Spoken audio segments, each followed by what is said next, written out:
What if the most important conversation of your life happened when you least expected it? What if grace met you not in a temple, but in the middle of an ordinary day?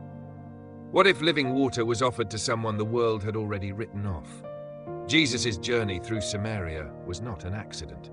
According to custom, many avoided this land, choosing longer routes to stay clear of a people considered impure and divided by history, faith, and pain.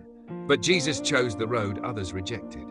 He arrived at a small town called Sychar, near a well dug generations earlier by Jacob. It was around noon, the hottest part of the day, when most people stayed indoors. Jesus, weary from travel, sat beside the well. His disciples had gone into town to buy food. What seemed like a pause in the journey was, in truth, a divine appointment. A Samaritan woman came to draw water. She came alone, at an unusual hour, suggesting a life shaped by avoidance and quiet shame. In that culture, women usually came together in the cool of the morning or evening. Her solitude tells a story even before she speaks. Jesus broke the silence with a simple request, asking her for a drink. This alone was shocking. Jewish men did not speak publicly with Samaritan women, and Jews avoided using Samaritan vessels. Yet Jesus crossed every boundary with humility and gentleness. The woman was startled and asked how he, a Jew, could ask her, a Samaritan woman, for water. Jesus responded not with argument, but with invitation. He spoke of a gift from God and of living water, water that would truly satisfy. She heard his words through the lens of the physical, questioning how he could draw water without a bucket and wondering if he thought himself greater than Jacob. Jesus patiently shifted the focus. He explained that the water from the well quenches thirst only temporarily, but the water he gives becomes a spring within, flowing into eternal life. Something in his words stirred curiosity. The woman, still not fully understanding, asked for this water so she would never thirst again or have to return to the well. Jesus then gently turned the conversation toward truth. He told her to go and call her husband. Her answer was brief and honest.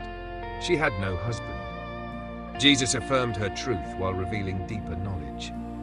He spoke of her past, of 5 husbands, and of the man she now lived with who was not her husband. There was no condemnation in his voice, only clarity. At that moment, the woman realized she was speaking to a prophet.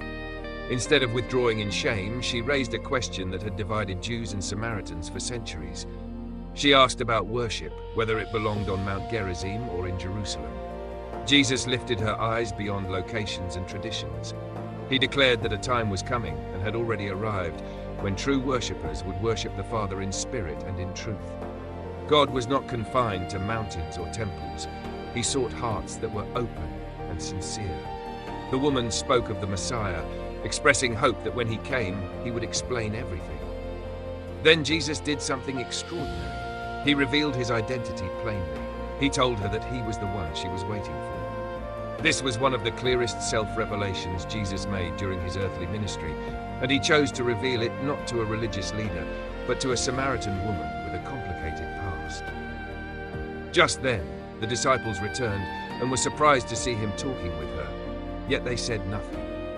The woman left her water jar behind, a quiet symbol of changed priorities, and ran back to the town. She told the people about the man who knew everything she had ever done and asked if he could be the Messiah. Her testimony, simple and honest, stirred curiosity and hope. Many came out to see Jesus because of her words. This encounter reveals the heart of Jesus. He sees individuals, not labels. He does not avoid brokenness, but enters it with compassion. He speaks truth without cruelty and offers grace without compromise. The Samaritan woman came seeking water and found identity, purpose, and living hope. She arrived burdened by her past and left transformed, becoming one of the first evangelists in the Gospel of John. Jesus' conversation with her shows that living water is not reserved for the perfect or the prepared. It is offered freely to those who are thirsty, regardless of background, mistakes, or social standing. Living water speaks of the Holy Spirit, of new life that satisfies the deepest longings of the soul. It is not drawn from wells built by human hands, but received through faith. This story also challenges us to examine our own barriers. Who do we avoid? Whose stories make us uncomfortable? Jesus shows us that love often begins with listening, and that transformation can start with a simple question. He meets people where they are, yet he never leaves them unchanged. For the woman, the well was a place of routine and isolation.